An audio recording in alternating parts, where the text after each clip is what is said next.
All right.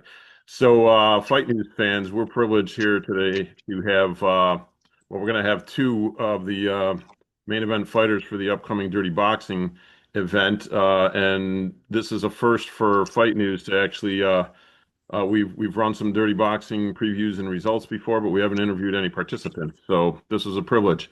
Mike, thanks for joining us today. Thanks for having me. I just want to start right off by talking a little bit about your style. So you have kind of you're like a technical hybrid. You've got a background in Muay Thai and MMA, and you bring a unique like shot picking style to the heavyweight division. How do you plan to use that? Use your precision to counter Rob's relentless forward pressure. Well, I'm planning to use it to my advantage. Honestly, that's what I've been working on more this camp. Actually picking my shots a little bit more than I was in my other previous two. Okay. Have you fought anybody like him before that like, just comes forward no matter what? Does that kind of force you into, you know, defense mode or moving or do you meet it head on? I mean, it's hard to say because like my first fight with Victor, I had a game plan and then it went out the window immediately and I just went straight forward to it. So I could brawl if I have to, but that's not what I'm trying to do here. I'm trying to outclass him. Yeah. Well, that's what I was going to say. So you're sitting, you're undefeated. You're sitting at 2-0 with a reputation for being like a smart, opportunistic fighter, looking for the other guy to make mistakes. So, have you seen like a big kind of a reveal in Rob's style that makes you confident that you can find a finish? It's just he's just a lot of pressure. As long as I can stay focused and relax under there, which I'm pretty sure I can. It's the shot's gonna be there. It's gonna be there. Even I'm not really looking for a knockout. I'm looking to for a doctor stoppage. Actually, I want to cut him up. So so you're looking specifically for That's what cuts. that's what the elbows are for. Yeah. So that's like it's different if it was just boxing. Yeah, that pressure is kind of hard to make the space and do a shot that actually has any impact. But you're in dirty boxing rules. Like if you're up close, you're gonna eat an elbow. You're gonna get cut. You're not gonna want to be there. Yeah. Well, I mean, it sounds like you guys are going to be close because it's an 18 by 18 ring. Am I correct on that? Correct. Yeah. So it's close quarters anyway. Not a lot of room to move around. So the other thing, like I want to talk about like, conditioning for power. Like heavyweight dirty boxing is incredibly taxing on the gas tank, due to the constant grappling. What specific adjustments did you have to make in this camp to assure that your power remains lethal in the later rounds? I did a lot more boxing rounds this time around. I've been in the ring a lot more, trying to get used to being in there, moving around in there, moving my opponents, moving my sparring partners. So I think that's gonna be make the difference on this fight as far as conditioning wise. A lot more backgrounds, a lot more time in the ring, and my conditioning shouldn't be an issue. Yeah. Do you train? I mean, are you training to go, longer than what the fight would be if the fight went the distance so that you've got enough in the tank? I always do. Like my first my all my fights have been like first round finish except for these dirty boxing ones. So I always train for it to go the distance regardless. But I don't think that's changed this time around. It's just a little bit more focused Yeah. on the boxing aspect. Okay.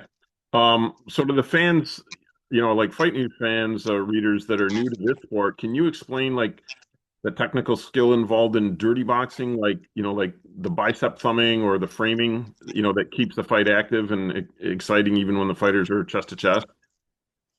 Yeah, so the elbows play a big part in it, and I think like coming from like a Muay Thai background, it kind of suits me a little bit more, just because it is like it's nonstop action, so you have to be able to respond like immediately, pretty much.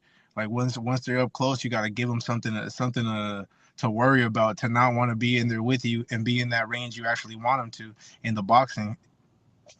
Okay. Well, it sounds, I saw some of your guys' press conference the other day, and it if words could kill, I mean, it looks like it's going to be exciting. So, I'm Yeah. I'm looking forward to it. And Oh, man. yeah, we're gonna talk with the Wolf a little bit later, and I'll have this up later this evening. So good luck. I know you don't Thank you. want luck Thank to you. be part of it, but thank you for taking the time to speak with Fight News today. And good luck in your match coming up. Thank you. Appreciate you. All right, man. Take it easy and Have a have a good good one. day. You too. Thank you. All right, Rob. You doing, man? I'm doing great. How about yourself? Pretty good. So, Fight News readers, once again, we have another participant in the upcoming Dirty Boxing event, Rob the Wolf Perez. Rob, thanks for joining us today. You and your opponent are the first Dirty Boxing participants we've ever interviewed here on Fight News, so it's a privilege, and we're excited to chat with you real quickly today. Thank you. Thank you. Appreciate it. I just wanted to talk a little bit firstly about your I don't know if you consider this a comeback, after you had that significant hip injury, but how has your recovery period changed your mental approach to like your walk down style pressure that fans have come to expect from you? I actually made a full recovery, glory to God. So, they gonna get the same old wolf. There's no hinder or handicap that's gonna prevent me from, you know, caving this motherfucker's face in, you know what I mean? He gonna feel my pain. I'm sad, it gotta be him, but I gotta make a statement and let people know that, this heavyweight division belongs to me, and Rosenstrike, he got off easy with fighting, Cleveland and instead of me, and now, even, let's say he's not able to fight, I'll go to his home country and we could fight there. He can't run from me. So Uh, we'll see what happens. okay, yeah. Well, let me touch on what you just said. You're sad that it's got to be him. Why is that? I mean, because he's not ready for this experience. He's not ready for the Wolf. I always do my research on my opponents. He had two amateur bouts, then had one pro bout, and then came to DBX. And as in any combat sport, there's levels to this. You know what I mean? I don't care how strong you are, how powerful, quick, fast you are. With fighting comes experience and learning how to do certain things. And he's just not seasoned enough to be able to handle me. He doesn't have the adversity to be able to handle my pressure and my style. And I honestly, he said in the last interview that, oh, I've been doing a lot of rounds of sparring and a lot of boxing. Your couple months, 3 months, whatever months of boxing doesn't compare to my 4 years of two a day, 6 days a week with one of the best coaches in boxing. My coach Daniel Odontman, he's a man from Ghana, and he was Ike Cortez coach. I don't know if you know who Ike Cortez is. Yeah, yeah, that explains it all. Our levels of training are not the same. His Muay Thai and all that is not the same levels of what he trains me the way he trains Ike. You know what I mean? He doesn't change it up. I'll even be trying to show him like cool little Instagram reels, like, oh, look at this, look at this. He's like, cut this shit out. No, you know what I'm saying? He's very old school, very, and it's paid off in my boxing career, along with my DBX career. Okay. By the way, that was a really good Ghanaian impression. Hey, I do it all the time because he's even when he's not yelling at me, he's like yelling. When my hands is down hitting the back, I can hear him in my head. Like Yeah. it's left and right, man. The man that he's a father to me. He's not, we all know the coach role that is a coach, and he's a mentor, he's a father, he's all of the above to me. He really is. Oh, that's great. And it sounds like that's good company that you're in because Ike Corte, this is no BS, was one of my favorite fighters in his era. So, We would They call him Bazooka for a reason, man. That jab was lethal. So, and I'm grateful that he, took me on because it was funny because I when I first started going to Camp Get Right, and that's the gym he trains people at, I sucked. Anybody go back to my rough and rowdy days, man, I was terrible. I was a brawler and I had the heart, but and everyone thought I was gonna be a joke, and I just kept putting in that work. And one day he just was like, he just took me under his wing, and we've been running ever since. Now he's stuck with me. That's great. Well, you must be doing something right that he hasn't given up on you. So that's awesome. So you've mentioned wanting, quote, to hurt people in this return. How does the dirty boxing environment, like specifically the allowance for like certain clinch strikes and things like that, suit your natural aggression better than like a standard boxing ring? Um, because I just feel like boxing is more formal. There's A, B, and C, to Z to it. I feel like dirty boxing allows me to overall, grab more, to throw.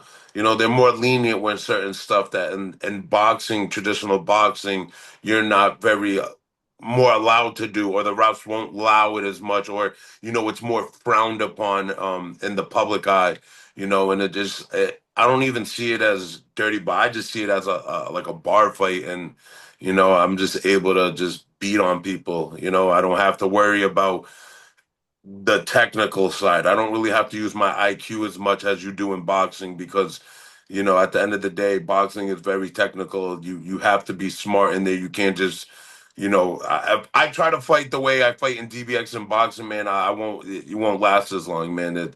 There's just, like I said, levels to this. People IQ is a lot smarter, and they pick up on it quickly. You know what I mean? Yeah. Um, So you feel like this just suits you more naturally than boxing. Like you said, you don't have to think as much. It just suits your natural ability and tech. Yeah, I just get to be aggressive and just let my hands go. Mhm. So, I mean, you're known for your ability to take a shot in order to give one. Against an undefeated guy like Garcia, how much do you rely on your veteran experience to weather his early output? I seen his two fights, and his chin was tested multiple times, and he stumbled, and he fell and all that. I don't, I don't, I don't, I don't see when I watch his fights, I don't see nothing alerting. I don't. He don't have power. He don't know how to use his jab. He don't know how to use his reach, and he said it to me before. He's relying on those elbows, and like I have scars that I've been hit with poles. I've been hit with baseball bats during fights, and I was still never put down. The only time I've ever been, I wouldn't even, it wasn't even a knockout. I just got TKO'd, and that was against Ali Felice. I don't know if you know who that is, but he's a heavyweight boxer. He signed with Jay Prince, Top Rank, and those are two out of my three losses was against him. Yeah, I don't his. I'm not afraid of his power. I'm not afraid of his elbows. There's nothing he can bring to the table or learn in the short period of time that is going to compare to my attributes. All right. Well, confidence goes a long way. I'm looking forward to seeing you guys match skills against each other and see who comes out on top.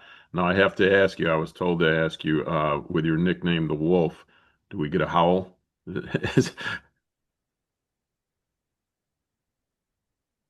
Okay. I don't know if that, I didn't hear it, but It probably cut out. I'm sorry. no, no, no. I'll give it to you again. Oh. There we go. I heard it. All right, man. Listen, best of luck to you coming up in your match. I'm looking forward to seeing it and tuning in. And stay true to yourself, and we'll catch you up down the line. Sounds good. Thank you for your time, brother man. All right, man, you too. Bye bye.